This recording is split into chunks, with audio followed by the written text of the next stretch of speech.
Hello and welcome to the Health Bridge podcast. My name is Holly B. I am your host. And today we are chatting with Sarah Bouchard. Sarah Bouchard is a intuitive nutrition coach up in Canada. And her coaching revolves around helping women free themselves from restrictive diets and finally be at peace with their bodies while eating more and choosing better foods that support their physiology. She is super passionate about guiding her clients to finding their own personal best way of eating and making it sustainable and approachable for them. Sarah trained at the Institute for Integrative Nutrition and has been coaching women for the last 8 years.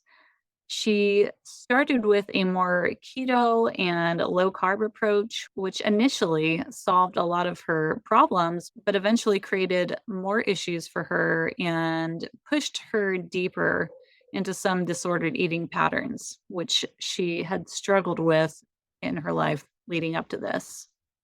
For the last 15 years, Sarah has tried pretty much every diet under the sun, and she's finally come to a place of peace and understanding of her own body's needs, and now has created the healthiest relationship to food that she's ever had. And the diet she says that she follows has no name, and she is aiming to keep it that way. I think Sarah's approach to nutrition is a really bright light and a very confusing field.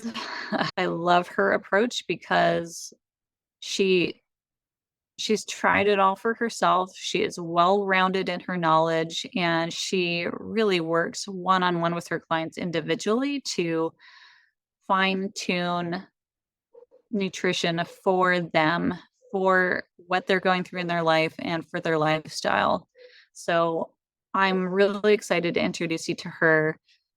But before we begin, a quick ask. Will you please take a moment to hit that like and subscribe button for this podcast? If you're brand new to the podcast, by all means, take your time, listen to the episode, decide if it's worthy of more listening time for you.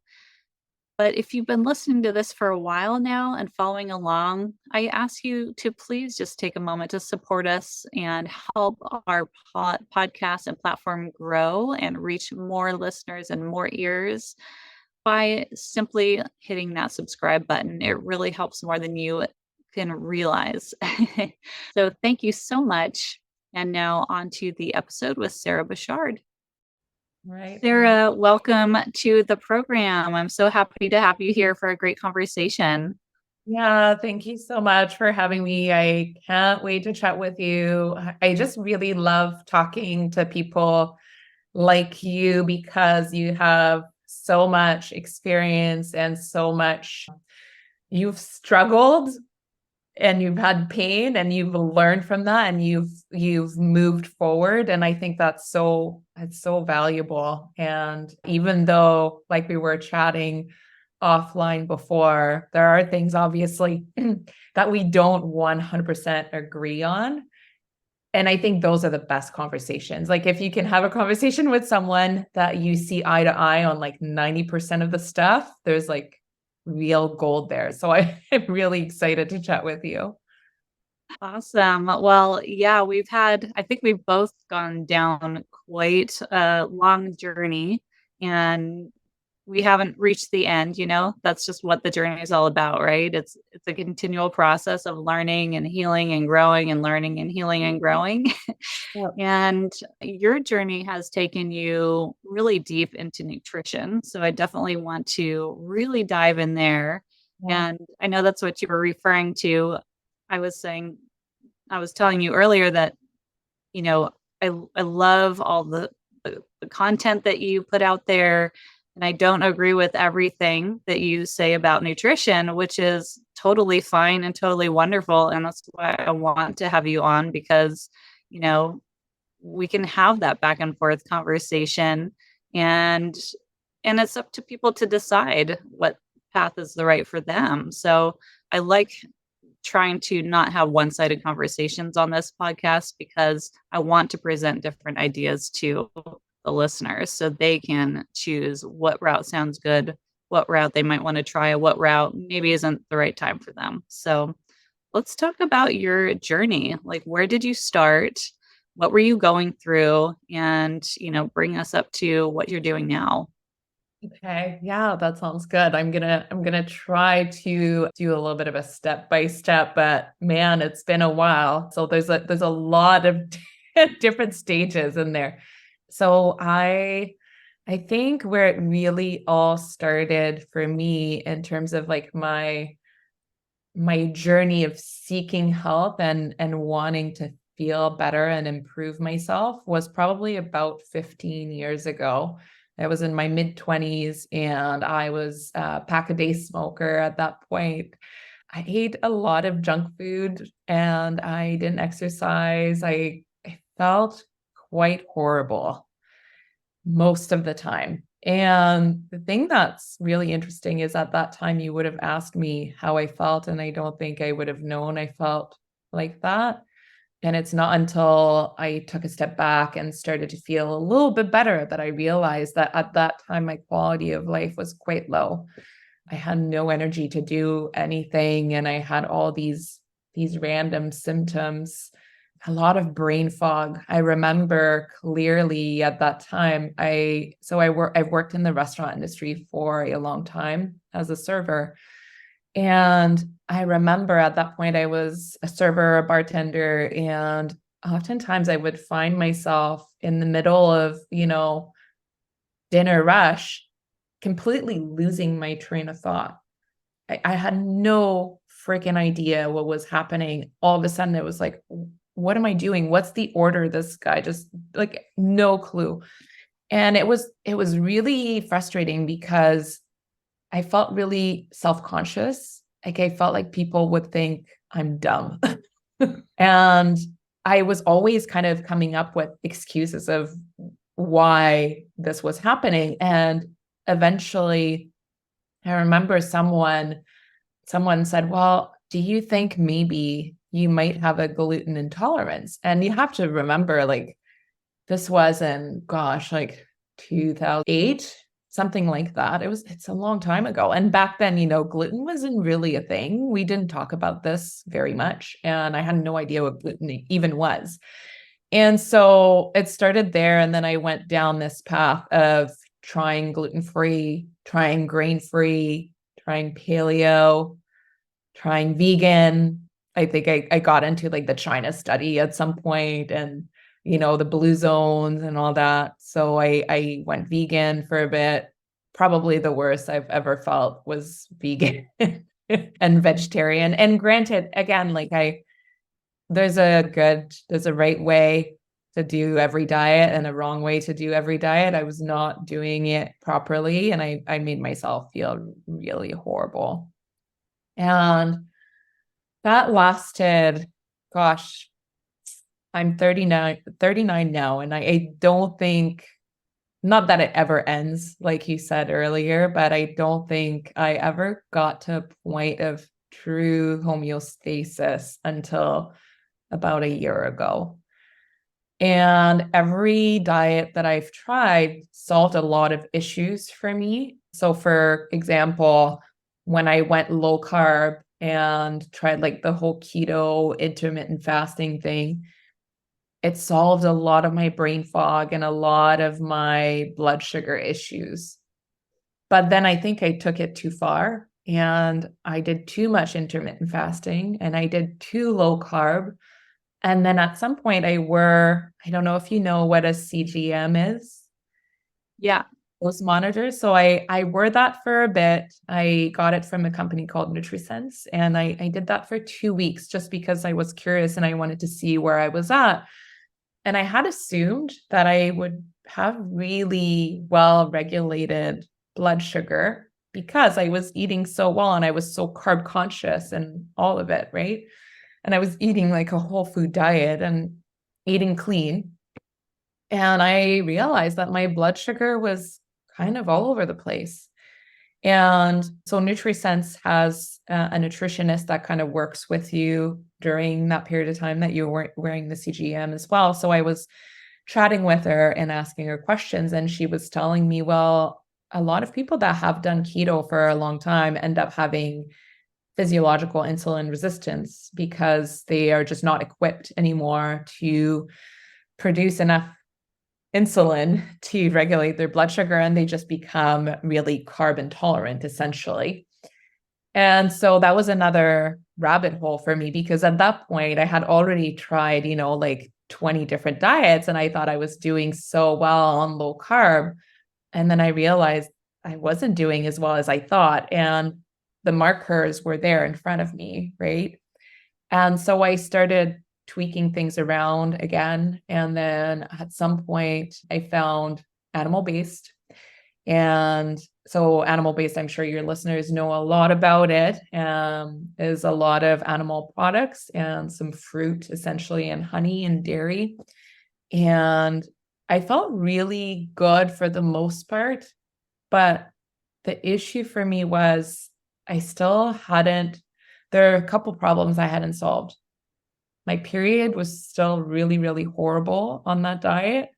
I was still struggling with really heavy bleeding, cramps, hormonal issues. I needed to take several medications. Like I was on NSAIDs for probably 4 or 5 days in a row when I was bleeding, even on that diet. And there were a few other things that hadn't been solved. And I thought, okay, well, I love this for a lot of reasons, but it's still not solving these issues. So I continued, my search, my quest for something that would solve that issue. And not that everything is perfect today. I want to be completely transparent. There's always going to be things that I'm trying to improve and tweak. But at some point I started thinking, okay, so I'm trying this animal-based thing, and I've been trying these diets for 15 years now. I've solved a lot of issues, but I still have all of these. And I'm considering myself very knowledgeable, but at the same time, I have no idea how many calories a day I'm eating, how much fat I'm getting, how much protein, how much vitamin C, how many particular amino acids or micronutrients. I didn't really know truly what I was getting. And so I thought, okay, maybe I need to start tracking. And I had so much resistance to that, because one of the things that I really believed in was humans are not supposed to put their fucking food on a scale, right? It just doesn't make sense. Why would you do that? And I was a big proponent of eating intuitively, which I still am. But I decided, okay, what I'm doing is not working for me. I really want to figure this out. I'm going to try to see what I learn. And I wasn't tracking, for a particular purpose of, certain way or cutting my calories. I wanted to know, what am I doing? And so I started tracking, and lo and behold, I found out I was eating a lot of calories, more calories than I needed. I wasn't really getting that much protein, and I was getting a lot of fat. And I thought, okay, well, let's try to tweak things a little bit. And I started optimizing my protein. I started having breakfast. That was another big thing and this is a caveat, maybe that's important to mention for the listeners. I come from a background of disordered eating, and this has been a struggle my whole life. And I still have this in the back of my mind frequently. It's, on a scale of 1 to 10, the voices, if you will, are a lot quieter now than they used to be, but they're still there to a degree. And anyways, I went down that path of tracking and realized what I was doing wasn't really what I thought I was doing. So I started tweaking things a little bit, and I started having breakfast, which to me was super scary because, coming from a background of disordered eating and being caught up in the whole intermittent fasting world and the low carb world, I thought, I don't know if I should have breakfast, and what can I have for breakfast? I don't want steak. It was just like, I was trying to figure out, what do I eat and how is this all going to work? And I started, and I know this is not like the best option available, and I know it's not, so I started making these protein pancakes. And to me, this was the way that I was going to be able to eat food first thing in the morning, because I'm not hungry first thing in the morning. And I had read all this research on how eating breakfast was really helpful for female hormones and something to do with like the regulation of neuropeptides and thyroid and all of that. So I thought, okay, I'm going to try having breakfast, but I'm not hungry. So I started making these protein pancakes. And that was one of the things that I changed. And then I started being a lot more careful with my fats, because I realized I was dumping like tablespoons of oil on everything, and like the good oils, right? Not the crappy oils, the extra virgin olive oil and the virgin coconut oil, and sometimes like grass-fed butter or tallow or ghee. And even that, I was like, holy shit, I'm eating like 1,000 calories a day of these oils and these added fats. So I started reducing that and cutting that back a little bit. And I started upping my vegetable intake again, coming from a place of animal base where I had become really afraid of broccoli. And I had developed like a very fearful relationship of foods from all these diets I had tried. I thought, okay, well, I'm going to try to up my fiber intake again, and I'm going to try to reduce my fats and optimize protein. And all of these elements combined are kind of a summary of what I do now. And it's helped dramatically with my symptoms.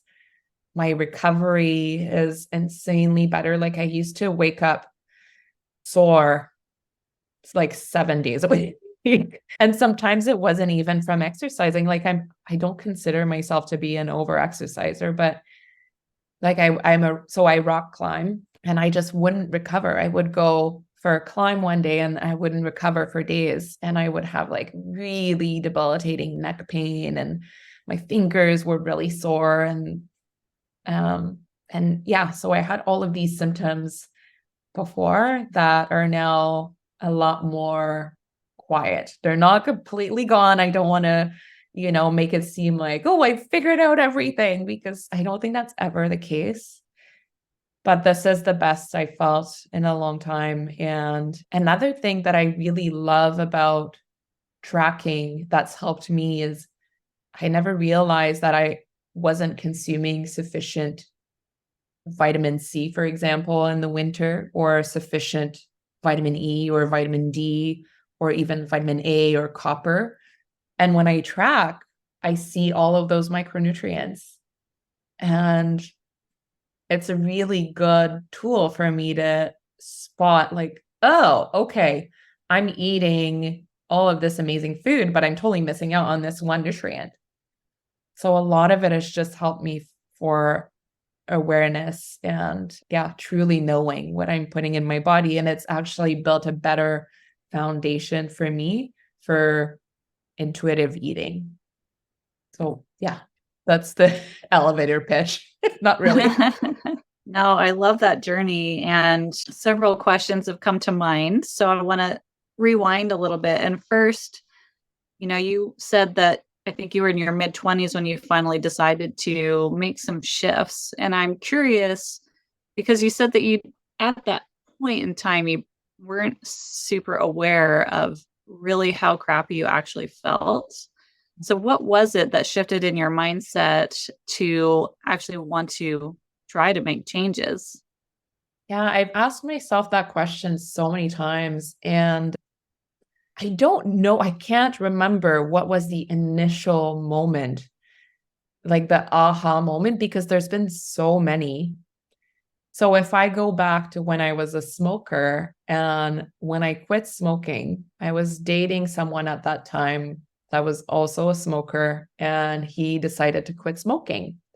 And, obviously he wanted me to quit smoking as well, and kind of twisted my arm a little bit. And I ended up going along with it.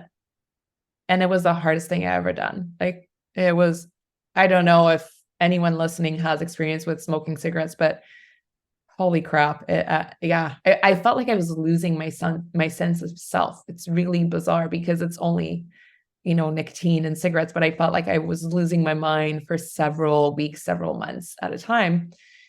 And I think that was a little bit of an opening point, because at some point during the following months, I started feeling better. I started having more energy. And I never knew I didn't have energy in the first place, but I started noticing small changes like, oh, I don't feel so like phlegmy and disgusting in the morning. And I don't feel so gross all the time, so it was really slow. That was, I think, the initial shift. And then from that point on, there were several aha moments that occurred. Another big one was when I stopped eating processed carbohydrates. The brain fog was like almost completely gone. And that was like life-changing, because I could actually think and carry on a conversation without feeling like, I was always one step behind and I was always getting confused. So that was a huge part of it as well. Awesome. Yeah. So it wasn't just one thing where the light bulb turned on. It was many little things along the way. It's Yeah. kind of like a domino effect, right? It's like you start with one and then slowly the whole line goes down. And that, I think, really is what our health journeys are about. It's like one aha leads to the next aha, leads to the next, to the next, to the next. And we just keep, peeling back the layers of the onion, so to speak, and getting closer and closer to root causes of things. Yeah. Yeah. So what is, you said in the last year or so, you've really reached a point where you feel like you're at a homeostasis point. What does that look like for you now? That's such a good question. What it looks like is I have regular bowel movements that are really healthy. I very rarely feel bloat or like nausea or heartburn, which for a while I had.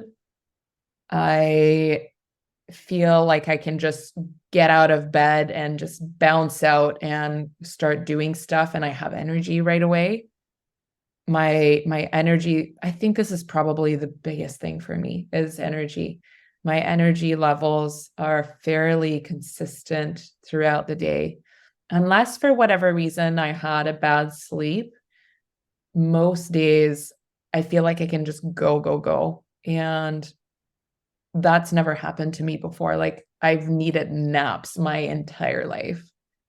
And I don't Yeah. need naps very often lately. And that's been quite life-changing. My periods, like, and I think this is something that was probably partly a genetic predisposition. My mom, my grandma, my aunt, like the whole female side of my family has struggled with these types of issues their whole lives.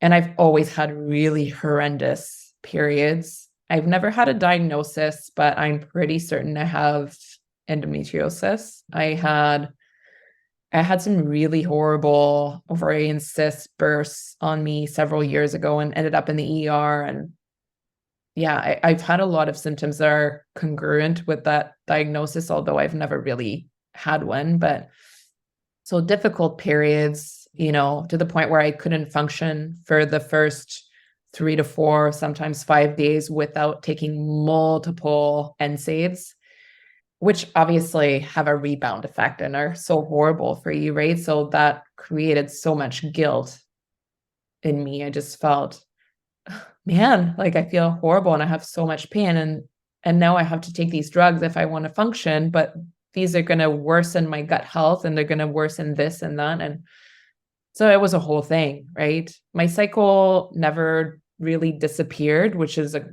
I guess, good thing, because a lot of women lose their cycles. That never happened to me, but I always had really horrible symptoms. And the last few periods that I've had, I didn't have to take Advils, and that was like unheard of for me.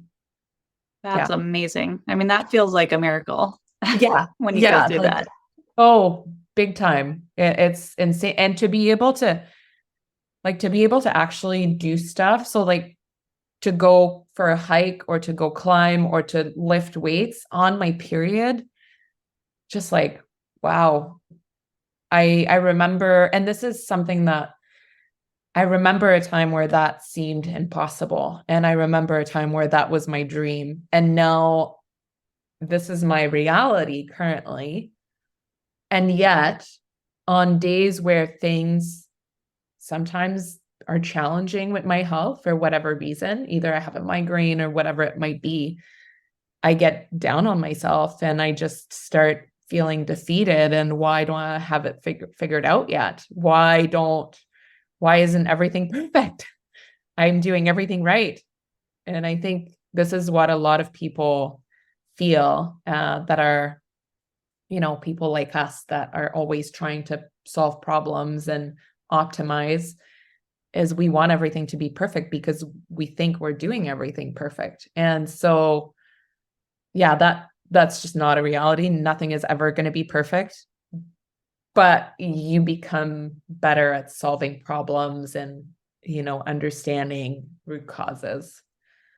Yeah, let's dive into that a little bit more because I've been kind of going through that lately myself where I'm like this health coach and I help people optimize their health, and yet I still have struggles.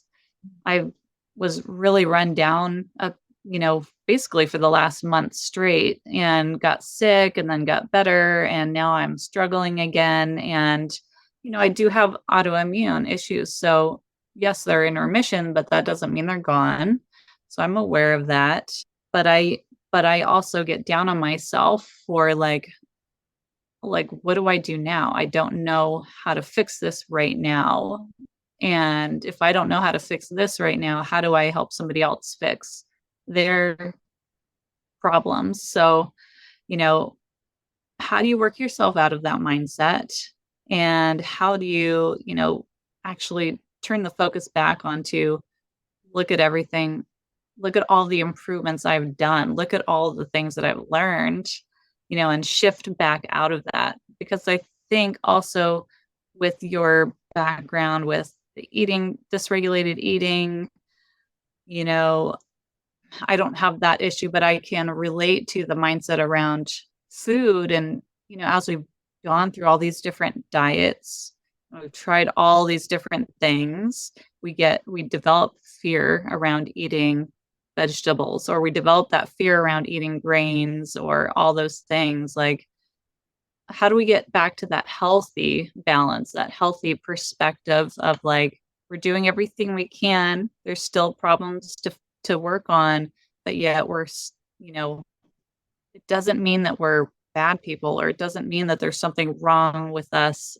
on a fundamental level when we can't, when we are struggling still. So Yeah. how do you work through that?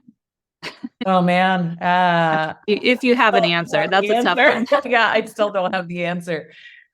Yeah, on those days where, for example, I'll wake up and have a migraine or whatever it may be, like I said, those days are so much more rare than they used to be. And I'm incredibly grateful for that. But they still do happen. And yeah, when they do happen, I sometimes find myself going down that rabbit hole. Like, oh, what's wrong with me now? And you kind of just think, am I broken? Am I broken? Or I start analyzing, okay, what did I do? What did I eat yesterday? What did I do wrong, to trigger this? And Yeah. sometimes there is an answer there, but sometimes there isn't. Yeah. That's probably the hardest thing about the human body is it's a closed box, right? We don't truly know in real time what's happening and what's triggering all of these symptoms because it's not a controlled experiment. You know, I've had this so many times where, Brad and I will talk about, oh, how was your sleep? Oh, maybe it was really good because of this reason. It's like, well, no, actually, you have no idea why you slept so much better last night than the night before because we change things on a daily basis.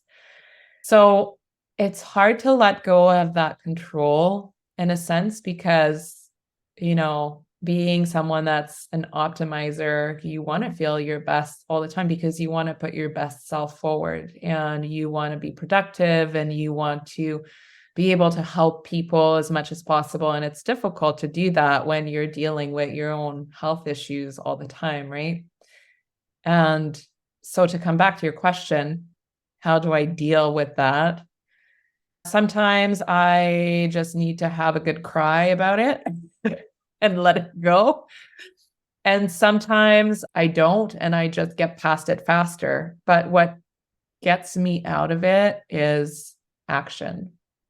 And what gets me out of it is I continue moving forward with what it is that I'm capable of doing that day. And that's going to look different all the time. But I find very rarely is it helpful for me to just, sit and scroll on my phone. That's one thing that doesn't help. I can't tell you exactly what the miracle solution is, but I can tell you what doesn't help. And that's one of them. What doesn't help is being hard on myself and going into that thinking of, oh, but why isn't everything perfect? What helps is, okay, wait a minute. A few months ago, you felt this way, and now you feel that way. And focusing on your wins and taking action to making your day as good as you can with the given circumstances, whether it's, well, okay, today I'm not going to be able to work out, but I'm going to go for a nice long walk with my dog and I'm going to take some really deep breaths and, whatever it might be, or I'm going to focus on really high nutrient foods because maybe I'm depleted and maybe that day you need to eat extra beef liver. Yeah. Replenishing your physical health and your mental health, because often when we feel like shit, it's because our cup is empty, right? Yeah. One thing that I did last night, as I've been again going through this fatigue that's really been hitting me, is I put on a YouTube breathwork video. And she actually had us start with pause the video, write down 3 wins from the day, or 3 things that you're grateful for from today. And then write down 3 wins that you're looking forward to tomorrow. And just that simple thing. And those are things that I've done. Those are things that I incorporate into my coaching, but sometimes you forget to actually do them yourself and take your own advice. And it's like, oh yeah, I haven't done that in a while. And I did that and I was like, okay, I felt like shit today, but I did still have 3 wins. And I do have things that I'm still looking forward to tomorrow that I think I can probably still accomplish and are reasonable for me, even if I don't feel at 100%. And it totally shifted my mindset out of the like slightly freaked out, why do I still feel this way mode, into like, oh, things aren't actually as bad as I'm telling myself, whereas I physically feel like things that aren't that bad. I'm going to be okay. And just that simple tweak sometimes is all it takes to like get me out of that mindset of being down on myself or worrying about what's going on with my health, or just out of that kind of worry, like it's really like a fight or flight mode, and I'm recognizing more and more how much work I need to still do on my nervous system. And when we can learn to rest and relax the nervous system, the other stuff, like all that stuff kind of fades away a little bit, like the stress, the anxiety, the fear, it dies down and it's at a level where you can manage it. So, Yeah. you know, speaking of like all the different feelings that we get, the anxiety, the stress, the depression that might come along with some of these things, you were writing some content recently that I saw that spoke to me because I think we get so caught up in like the what's wrong with me mode. I want a diagnosis of X. Like, I think I have the XYZ. I've been Googling, I've been scrolling. There's all these pill commercials, you know, on the TV. Maybe I have this. This is what explains what I'm going through. But could there really be other things going on creating those symptoms Yeah. that don't really mean that you have something clinically or medically wrong with you? Yeah. Can you dive into that, what you were speaking to?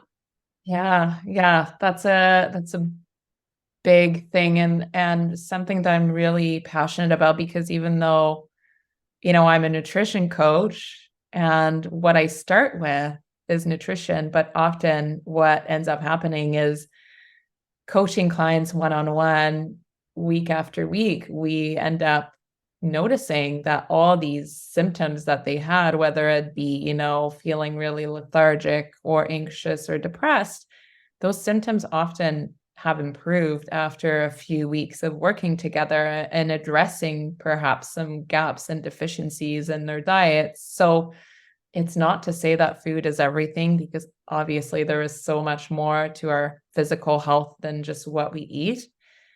But this is why I start with food with my clients, and why that's always been my approach with myself, because like I was telling you a little bit about where I started when I smoked a pack a day, and I had this really unhealthy lifestyle. If I had seen a doctor at that point in my life, I can almost guarantee I would have had a 10-minute consult, and they would have asked nothing about my lifestyle and my diet, and they would have prescribed me an antidepressant because I had all the symptoms. I had no energy to do anything. People kind of annoyed me. I felt really self-conscious. I didn't really want to be around people. I felt down on myself. I was so tired. All I wanted to do was sleep.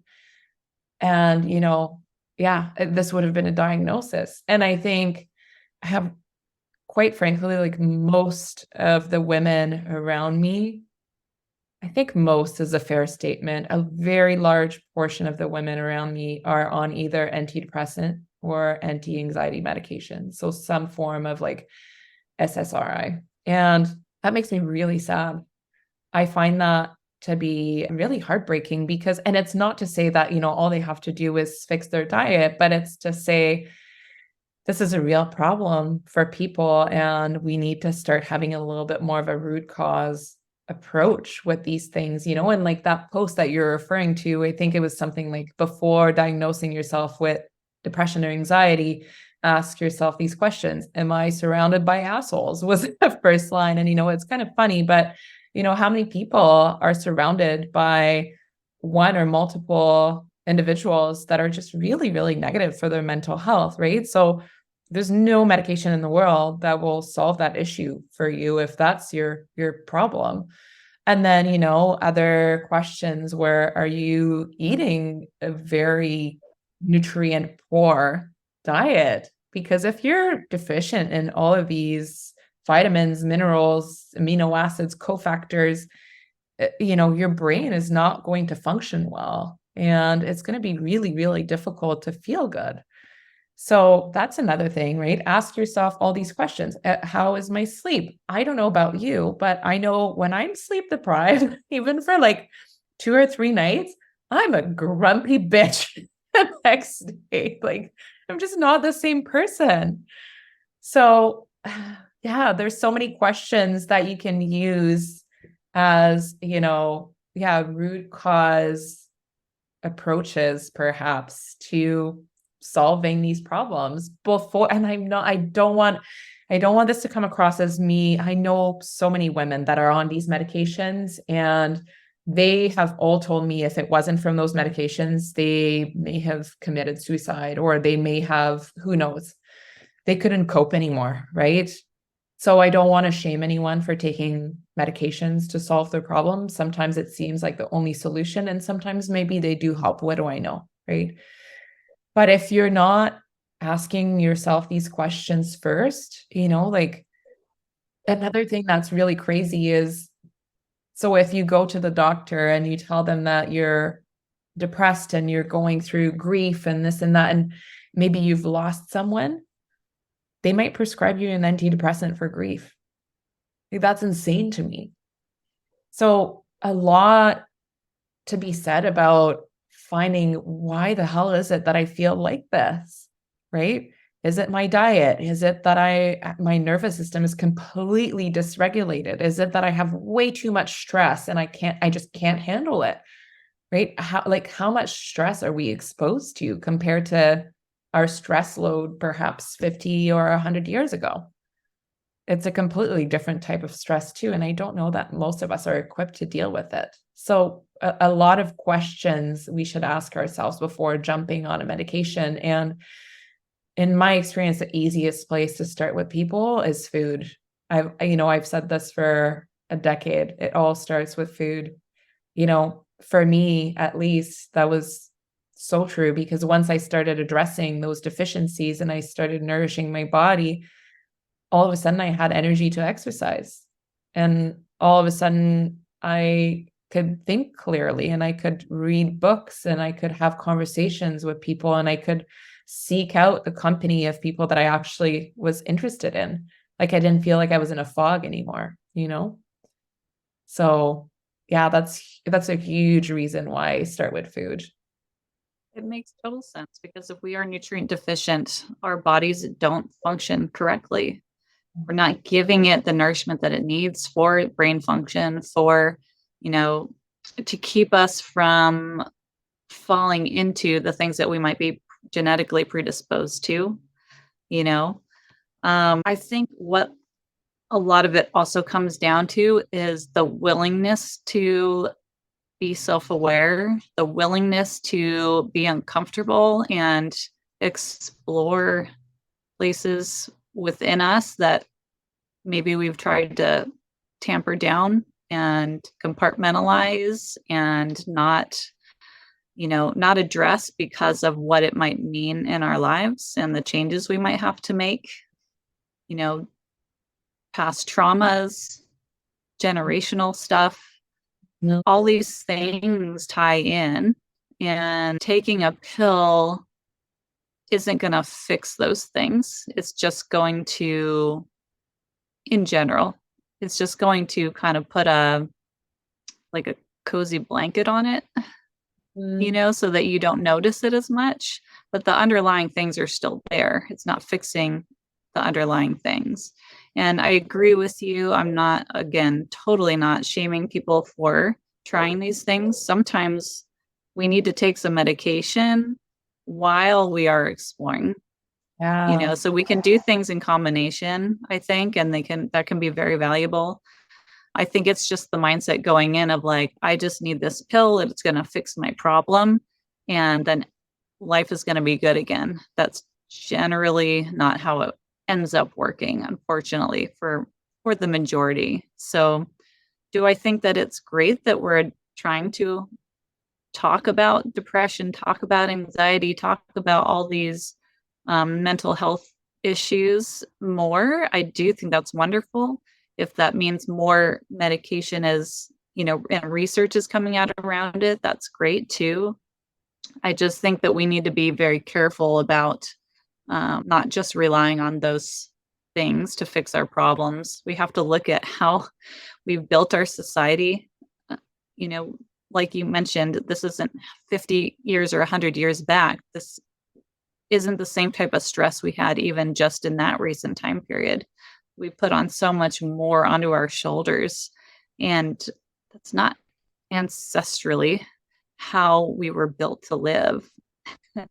If you look at the grand timeline of things, and the types of stresses we had.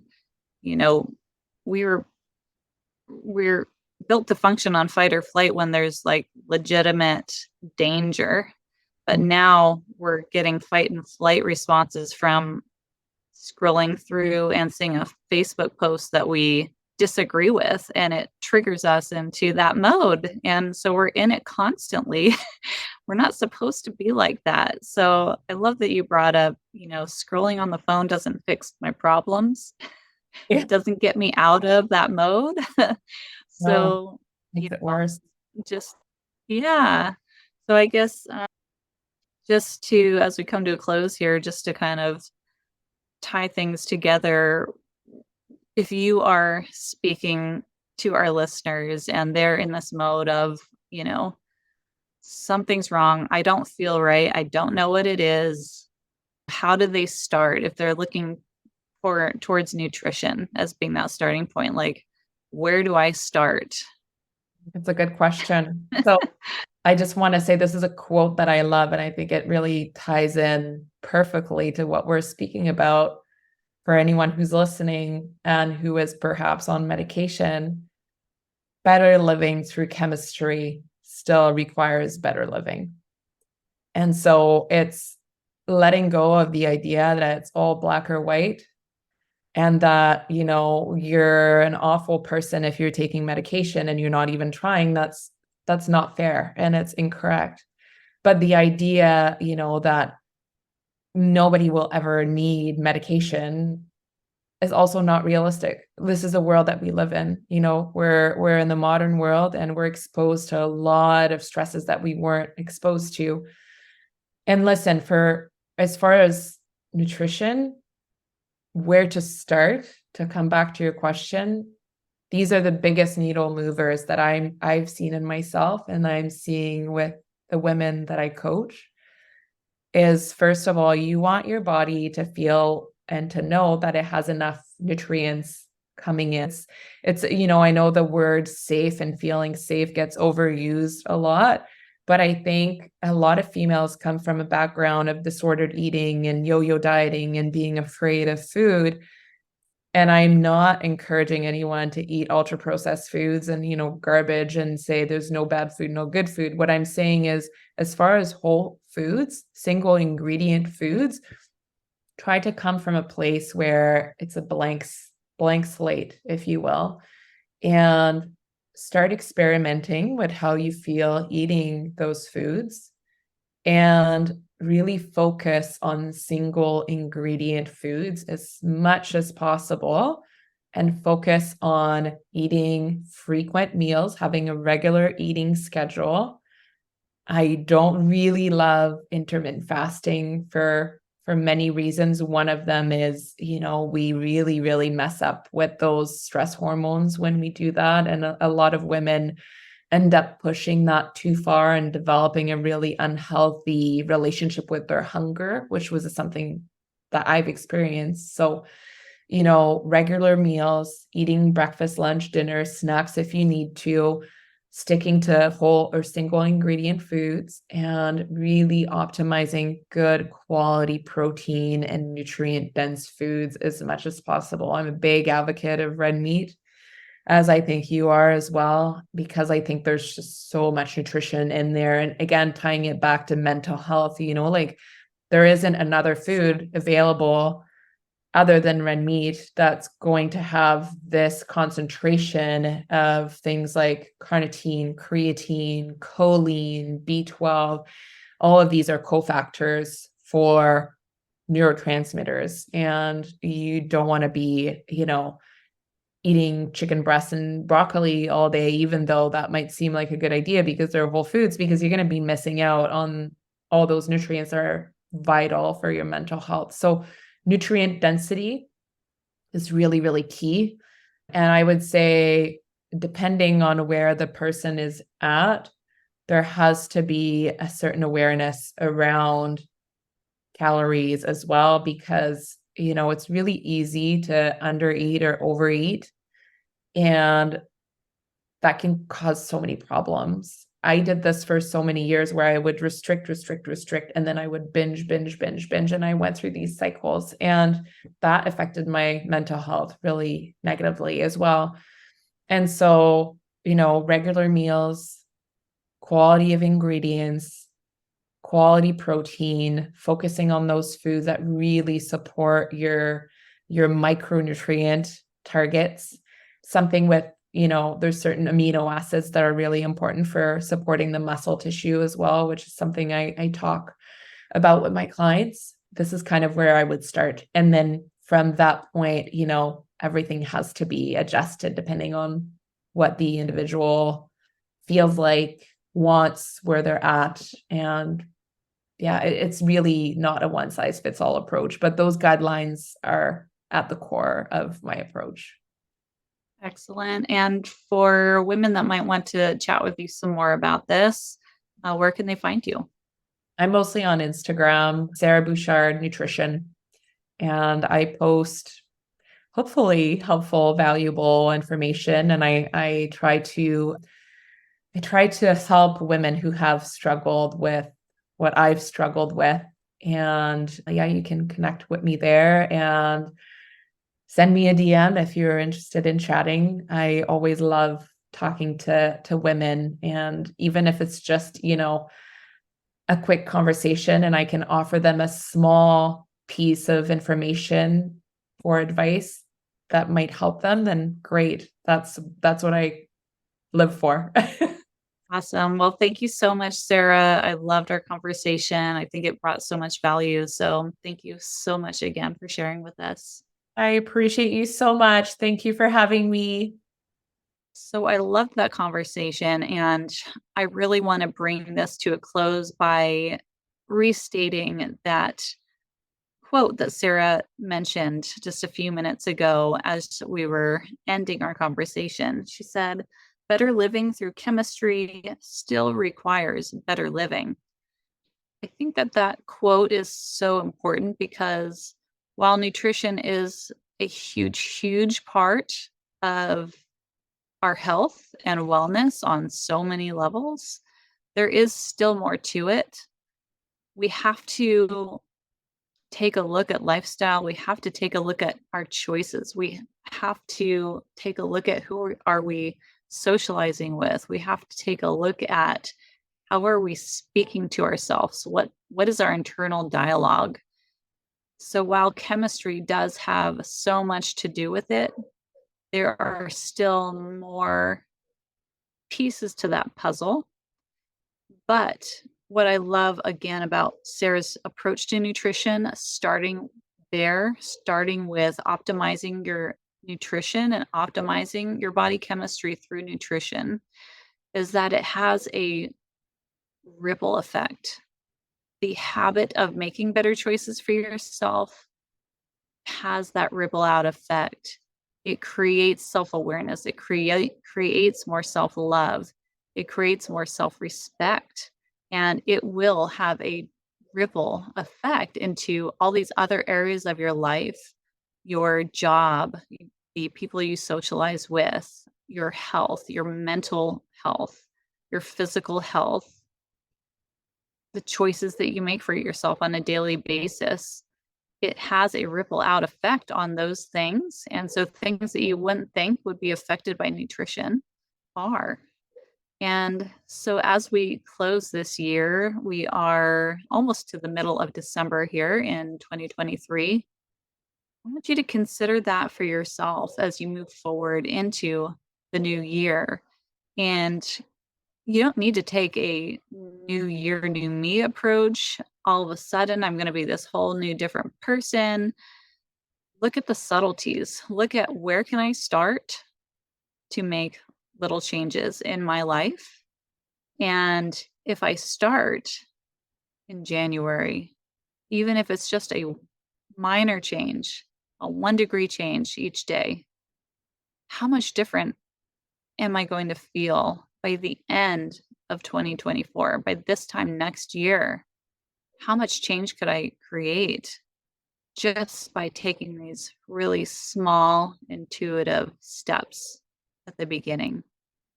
Reach out to Sarah if you want to pick her brain some more and learn a little bit more from her and maybe coach with her, she's an amazing place to start. Reach out to me if you are struggling with autoimmune conditions such as lupus and you're having a hard time managing symptoms.